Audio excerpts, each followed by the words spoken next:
ขอยม่วนบ่ได้ขอยบ่ม่วนขอยเมื่อยปาดวงดนตรีมาแล้วพี่น้องปู่หมอลำซิ่งมาแล้วปู่อ้ายเสียดายต้นไม้เวทีเขาเจ้าเป็นรถเลยเนาะครับสวัสดีอีกรอบเด้อพี่น้องเด้อสวัสดีจ้าขณะนี้อยู่ที่ประเทศไทยเด้อจ้าบ้านภูสวรรค์ตำบลเขมราชอำเภอเขมราชจังหวัดอุบลราชธานีฝั่งไทยพี่น้องจ้ายินดีต้อนรับเจซีในเด้อจ้า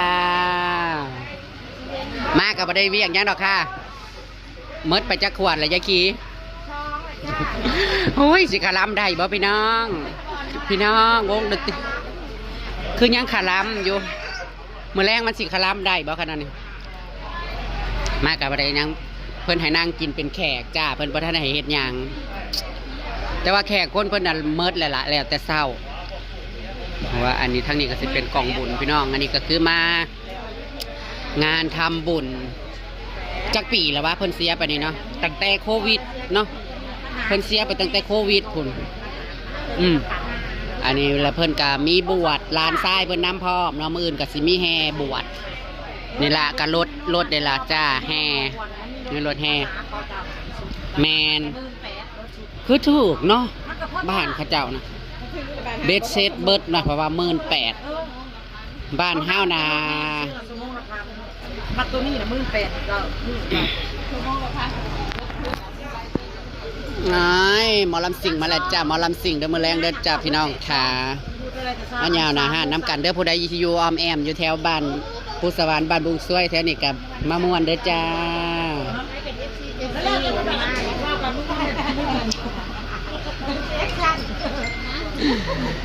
ตอนนี้แขกเรือหมดแล้วตอนนี้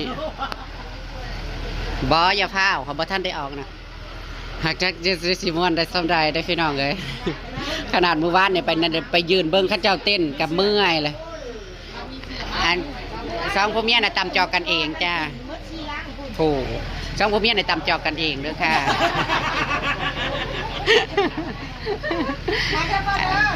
อันนี้มากินเบียร์โดยเฉพาะมากินสร้าง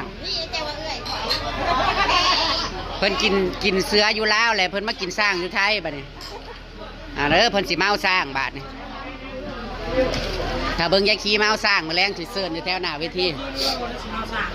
ไทยสร้างสีผมนี่แหละแต่บ่ได้สินี่คลำซะก่อนลงคลิปก็บ่ได้ขนาดเปลี่ยนซิมไทยกับพี่น้องมันยังเน็ตเบิดบ่คือใดจากนั้นเพิ่นก็เซตเวทีเพิ่นเนี่ยสิเป็นรถเลยเนาะหรือว่าใดอันนี้เพื่อนสาวได้แล้วค่ะหน้าเวทีนี่เพื่อนสาวนี่ค่ะจองหน้าเวทีเด้อ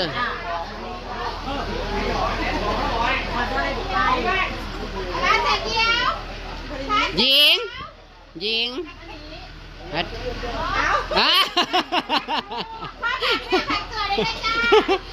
ถ้าฉันไปติดหน้าเวทีในเดิมแมลงแบบเราเป็นเมียผู้ใหญ่บ้านหรือเปล่าหรือว่าเราเป็นเมียผู้ใหญ่บ้านหรือเปล่า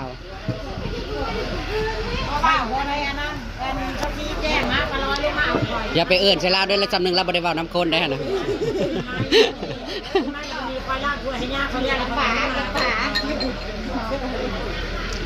ข้าเจ้าคล้ายคลองกับทางนอกหมดแล้วพี่น้องจะว่าถ้ายางเลาะ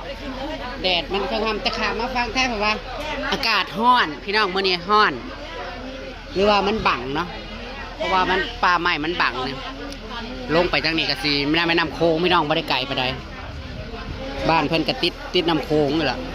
จริงๆนะคันเฮาบ่ได้ข้ามเขมราชนะข้ามมาทางมาต้องบัวมาข้ามมาบุงซ้วยนี่ปุ๊บ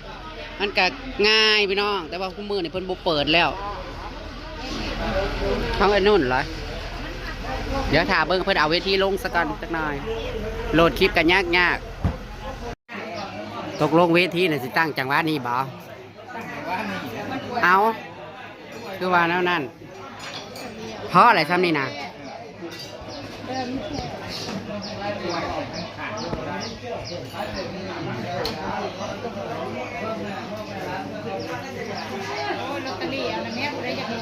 ฮะรวยบ่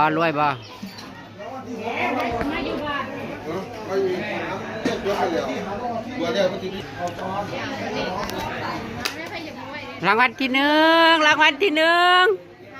มีรางวัลที่หนึ่งบ่ฮะมีบ่เลือกไม่สูเลือกนะแม่ผู้ใดจากได้รางวัลที่หนึ่งน่ะร้อยเนาะไอ้มัดพ่อเอ้ยดึงให้ลูกในพ่อเอ้ย โลอะไรแม่ลูก ถ้าอยากเอาเนี่ยเชี่ยวตัวได้อยากได้ตัวมันถือตัวซอกค่ายก็ได้นะตัว ก็เอาเลยเสี่ยงเลยนะ เด็กการเสี่ยงโชคไม่ใช่กลับไปฝุ่นถึงมาโอ้เด็กกลับมาอีกเลยเมื่อกี้ ไม่ วันที่หนึ่ง เสียงมึงดูเป็นซี่เจ้าจ้ายแล้วเนาะโอ้ยวันที่หนึ่งรวยเด้อจ้าวันที่หนึ่งรวยเด้อนี่เด้อซื้อบ้านเลขที่แล้วก็อายุคุณพ่อ69แน่ น้องช่วยชี้สองน้ำมีชี้ที่หู กว่าเอา42แล้ว เออ จ่ายเงินเราก่อนเวทีกำลังตั้งพี่น้องเลยมาเด้อจ้ามาแรงเด้อผู้ใดอยู่บ้านไก่เงินเคียงน้ำมวนน้ำกันหนาเวทีบ้านผู้สวรรค์เด้อพี่น้องเด้อโอ้แต่เฮ็ดขาดเด้อเวทีเพิ่นเนาะรถ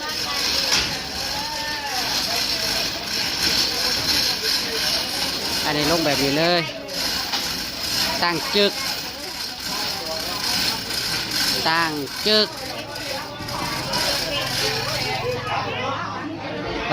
นะคักเบอร์เลย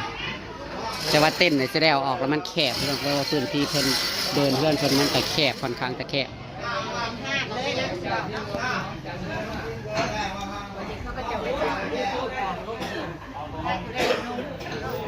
พนักงานเสิร์ฟทราย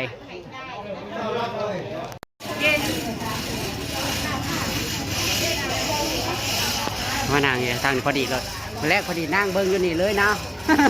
อันเย็นดี เมื่อบอกกับเมื่อจะบอก มืออื่นพอแล้วนอนมื้อนี้นอนตอนนี้เป็นเพื่อนเอื้อยพี่น้องเป็นเพื่อนอ้ายครับเวทีกับพอดีกลางเสลียง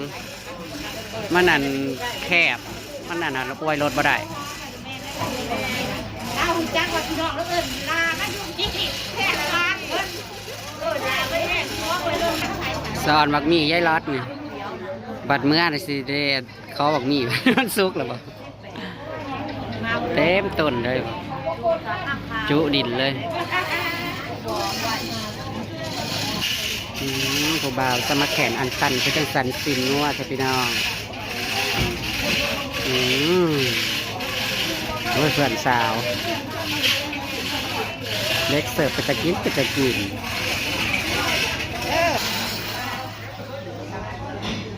ให้ผู้บ่าวให้เบิ่งพี่น้องอิ๊ยะ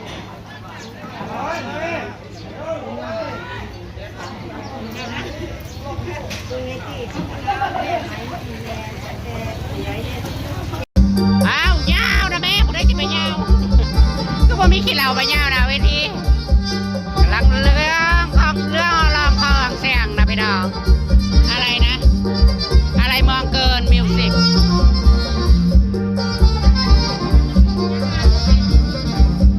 หนุ่มเมืองเกินมิวสิกอุ้ยเสียงกระหึ่มคักเด้อพี่น้องเอ้ย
มิตรไมตรี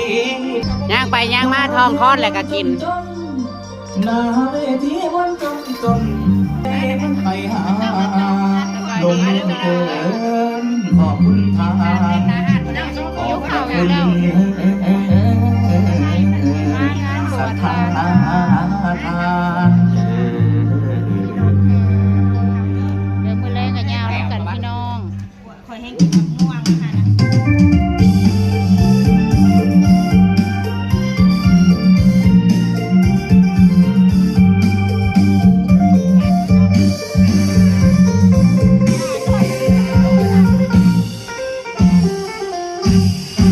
แฟนคลับเอฟซีตรงนี้นั้นยังคิดฮอดตั้งแต่ตลอดน้ำทางน้ำดังทำอย่างไว้ใจจะอยู่มากเดิมที่สร้างก็ตกไปตายบอกว่าไกลสุดซึ้งสึกในกำมลลำยาวลำสิ้นลูกทุ่งสตริงของเขาก็มีแต่ว่าเครื่องเสียงเวทีเป็นเสือหน้ามนมาเล่นยินดีหรืออยากหมดใจลำเดินโยนดนตรีสดหรือเล่นคนต้องการแบบไหนโอ้ไปจับจองโอ้ยได้พี่น้องต้องการแนวไหนขอให้บอกกล่าวพวกข้าสาวมาล้อมเอาเรื่อยเต่าจากเดียวมาเที่ยวเล่นจะมาเพราะมีหน่อยมีหลังตั้งใจชุบตั้งอยากฟังล้ำหรือเป็นตลาดแต่ว่ามีขัดจัดให้เต็มที่รุ่งบังเกิดบุรีนี่แน่ๆต้อง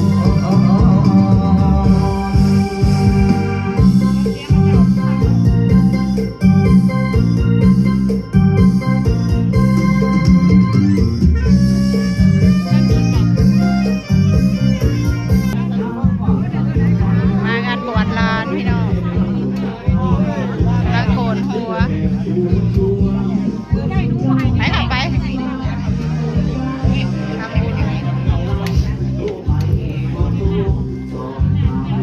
บุญสองคนอนุโมทนาบุญน้ำเด้อ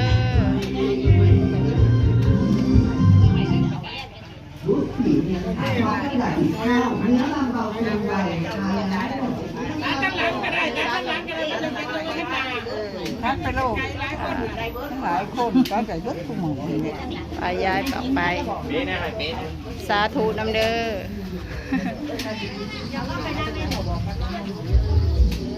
ใช้แต่ชาร์จตาบอกความรักตรงนี้แล้วตาไม่ได้บาดเนี่ยเอาอย่างนี้เอามา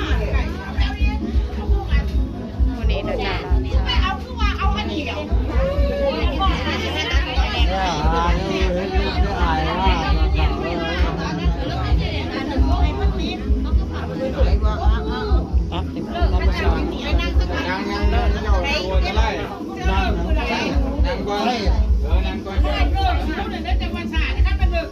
โอ้ยอย่าไปเหี่ยมนะหัวก็เจ้าเลย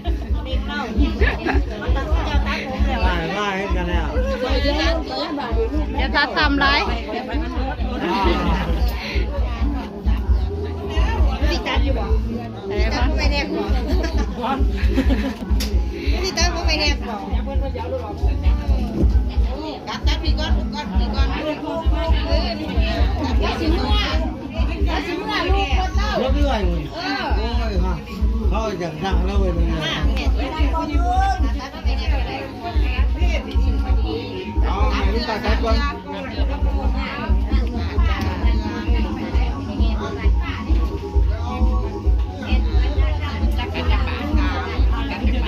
ตัดพูละ3เทื่อบ่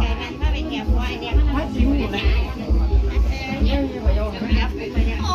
นาจ้าสิค่ะโอ้ยเอาแต่ขอแล้วป่ะขึ้นไปก็ได้ตั้งใจขึ้นอินพอนี่ยังแปลว่าอันแม่นั้นเลยแม่บอกแบบกระจายเลยแบบนั่งกายหลังเลยไปเข้าไปให้นั่งเอาไปต่อ3เทื่อเด้อสี3เทื่อต่อ1ตัวหน่อยแล้วตัดนะตัวมันขอแล้วตัดตัดคมละมัวตัดดีกว่าตัดดีกว่าตัดตัวอยู่หลายกว่าตัดตัวอยู่มาขาดหลังเนี่ยหลังว่าสนิทไม่ขา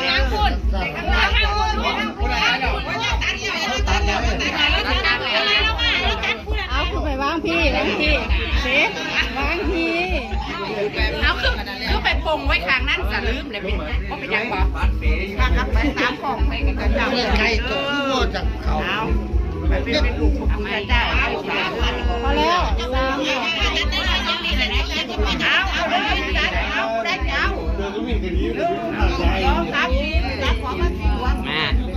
เอาไปตัดปวดหลานพี่น้องเลยมืออื่นกะแฮบบวชนาคน้ำ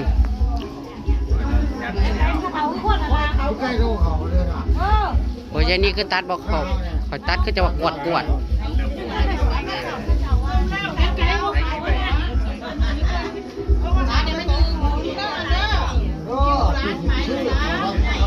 เธอค้นคิวอะค้นคิวกับสิโกนอยู่